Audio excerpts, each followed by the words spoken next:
What up, Cavs Nation? I'm your host, Ethan Sands, and I'm back with another episode of the Wine and Gold Talk podcast. And I'm coming to you guys after the Cavs' latest victory, 133-129 over the Portland Trailblazers. And this was the first game of the Cavs season that did not end in regulation. They had to go to extra time, to overtime against the Portland Trailblazers after what was a sloppy first half that extended itself all the way into the third quarter. We'll have a lot of teaching tape on that one.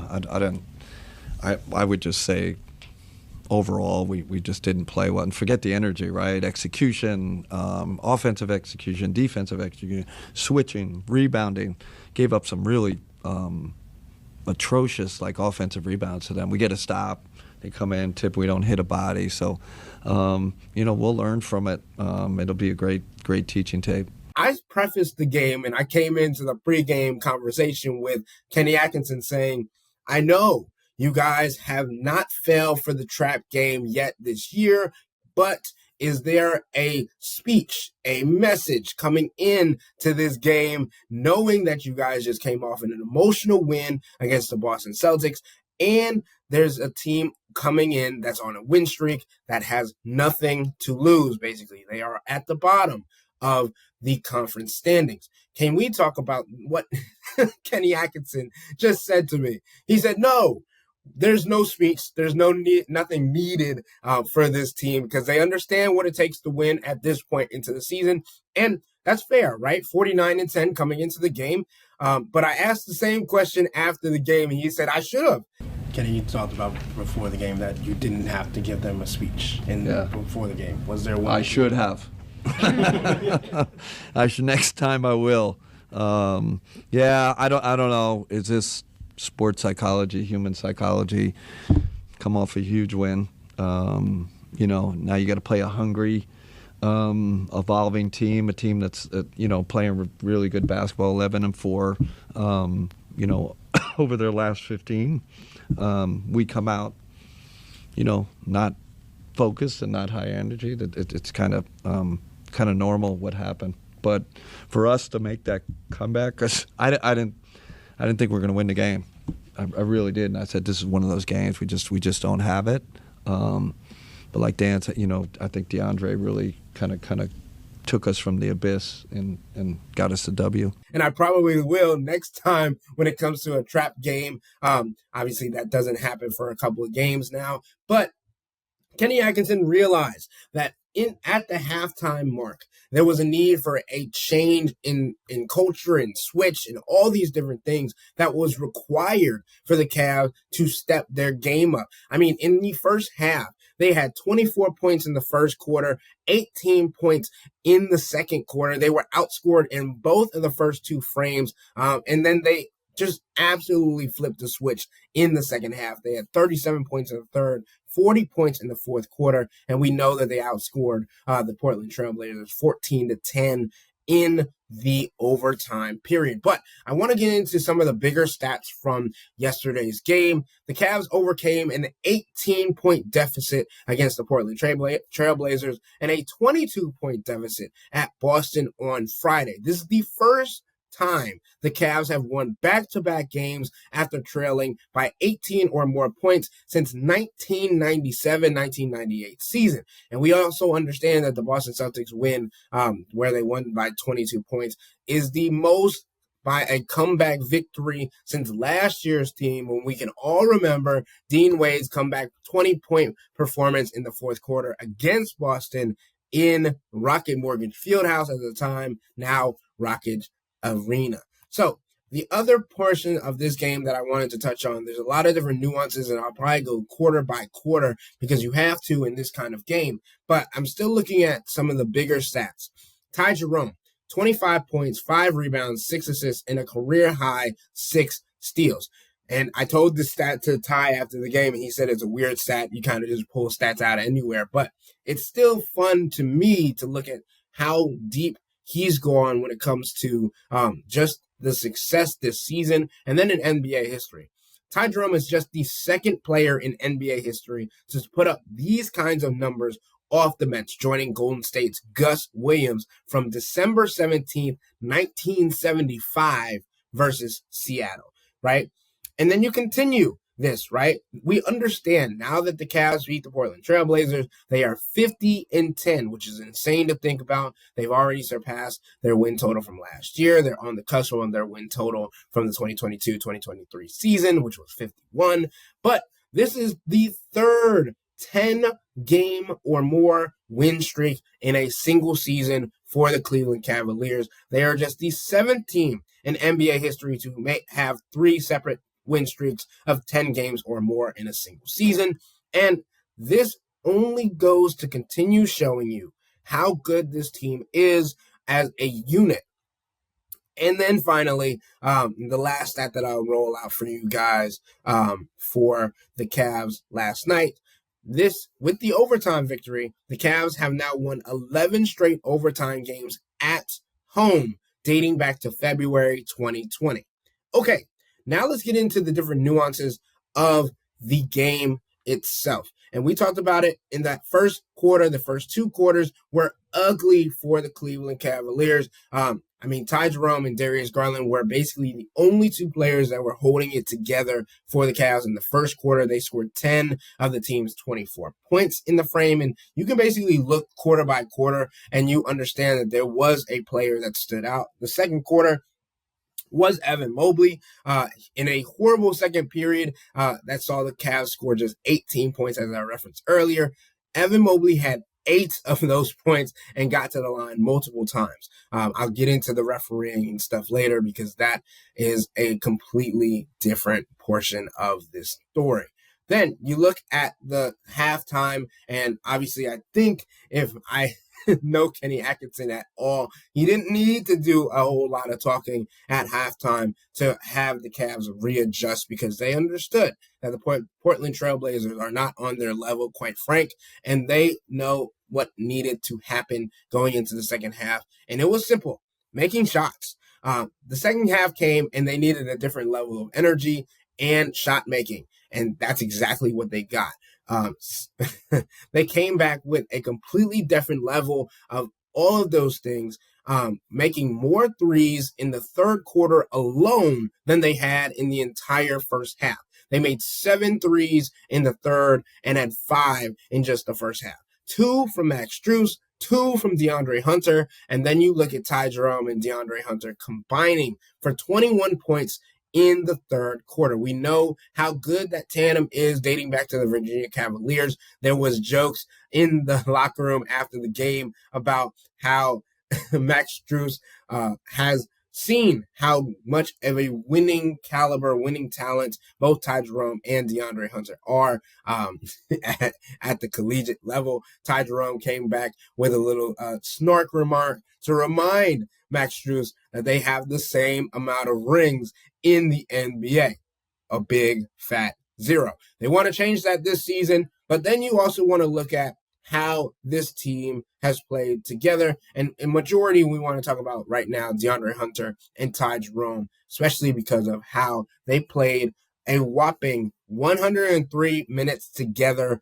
in just 7 games. They have an offensive rating when both of them are on the floor of 128.7 per 100 possessions with a defensive rating of a flat 100. That means they have a net rating of 28.7 points per 100 possessions. They are beating teams by 28.7, 29 basically points per 100 possessions when they are on the floor together. That's astounding, and it's a reason why the Cavs continue and Kenny Atkinson continues to keep those lineups together because of how well they work together. That's a chemistry thing that they've had since college, but it cannot go overstated just how good DeAndre Hunter was throughout the entire game. But the fourth quarter saw a lot of tipsy-turvying because we understand that the Cavs had to come back from multiple different leads. That might have been the most difficult thing about yesterday's game is that the Cavs not only had to work back from an 18-point deficit, but it felt like every time they got close, they got down to 7, Then the Portland Trailblazers would go on a run of their own, and they would have to work their way back. Again, the energy level was being sucked out of the arena, given back all these different things. It felt like the game was going on forever. Obviously, a 3-hour-long NBA game when it was all said and done. It's ridiculous because of the stoppages that continued to go on throughout the game. And this is now me getting into the refereeing part before I get into the fourth quarter and overtime discussion. The game was so choppy. And I don't know. I'll have to go back and look at the film. We have great referees in this league. I just thought tonight it wasn't a great spectacle for the fans or for the media. For us as coaches, it would just seem like it was constant stoppage. I'll just leave it at that. I mean, there were referees, and I can't get fined for this, but I'm going to be completely honest. There were referees, and the officiating crew of yesterday's game made it very hard to watch. And Kenny Atkinson talked about it after the game. He didn't want to get fined, but had to say that this officiating crew was making the game a difficult watch for the fans, for the media, for the players, for the coaches. And it was hard to get into a flow because after every time down the floor, it felt like there was a foul call, arguments being had, a challenge was needed, or whatever the case may be. And Ty Jerome, after the game, was very blunt and said that Natalie Saga was just horrible last night. The first half was horrible. The third quarter was horrible. And we understand that Ty Jerome is very upfront when it comes to his beliefs. And he must have known going in that it could potentially call for a fine based on what he said. We'll have to wait and see what is said by the league officials and by the NBA when it comes to that. But it just wasn't like, you talk about the free flowing of an NBA game. You talk about how every team wants to have a feel of continuous back and forth, a push and pull, right? And it didn't feel like that. It felt like the officiating crew had way too much of a pulse on the game, a hand in the game. But thankfully for the Cavs, they were able to continue to play their game, even if that meant that they had to be without two of their top players, especially in the fourth quarter when Evan Mobley, who played 9 minutes in the fourth quarter and was reminiscent of his play against the Boston Celtics in the fourth quarter. In those moments, he was aggressive. He was hungry, but he fouled out with 6 fouls after forcing a foul on Donovan Clingan that had him exit the game as well. We saw that Evan Mobley was frustrated throughout the game, probably more frustrated than we've seen in any other game this season. He was talking back to the refs. He was trying to plead his case. And we all know that Evan Mobley is a quiet person. So for him to have these kind of obscene gestures to try and get his case across, you understand what this meant for the Cavs and obviously how difficult it was to play through kind of these scenarios. And we also talked about the two stars of the show, Ty Jerome and DeAndre Hunter. Both of those players received technical fouls in yesterday's game. So I think that also shows you just how much that meant for them. But then the Cavs had to finish the game without Donovan Mitchell, Evan Mobley, and for a majority of the fourth quarter, Jared Allen was on the bench. According to Hoops OMG, a stat-based service that we get, thankfully, to the Cavs, Jared Allen played 1 second in the fourth quarter based on what I'm looking at. He played 4.5 minutes in overtime, but I think this is something going forward that we're going to have to monitor when it comes to closing out games and how that could be less and less likely with DeAndre and Dean Wade available to stretch the floor while still holding up defensively. Obviously, against the Boston Celtics, Jared Allen was being hunted. He was not able to keep up with guys like Jaylen Brown and Jason Tatum. That's why when the defensive scheme switched to DeAndre Hunter being the main focal point on defense, things changed defensively, and we're able to hold the Boston Celtics to 13 threes in the second half, which eventually helped them win that game.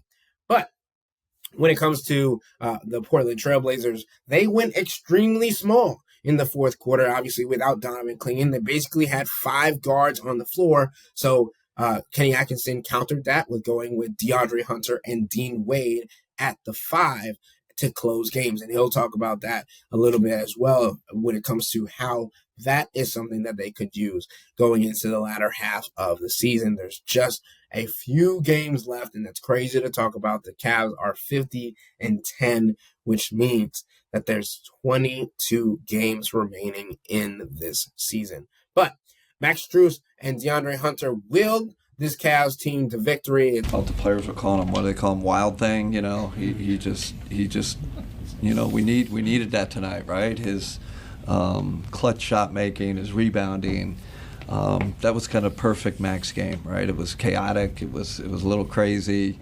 referees, we had the whole thing going on with him, but he thrives in games like that. It's like he's foaming at the mouth, like, yes, this is it's his comfort zone, and we don't win without that corner three hit was probably the biggest shot of the game. That's why we love him. He's such a gritty, winning basketball player. Funny to talk about DeAndre Hunter doing that in under 10 games being with the Cavaliers. But he had his first 32 points with the Cavs, and he did everything.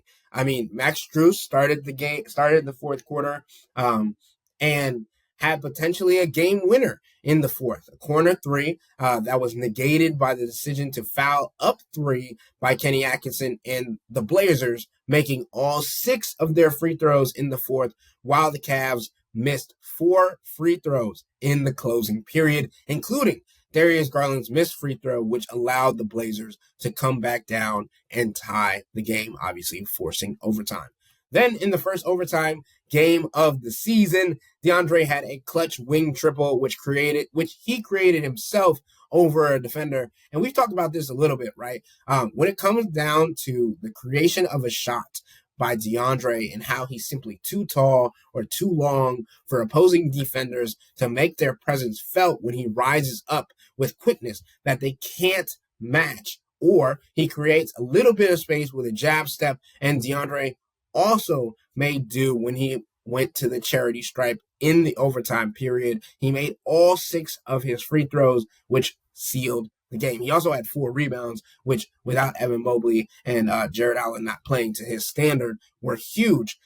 One of the rebounds that he had basically closed out the game, sent him to the line for the sealing free throws. But overall, this game showed a lot about the depth of this team, how Kenny Atkinson can go to a majority of different team players to be able to pull out wins, even if it is against a scrappy Portland Trailblazers team. This team can't take anybody not seriously.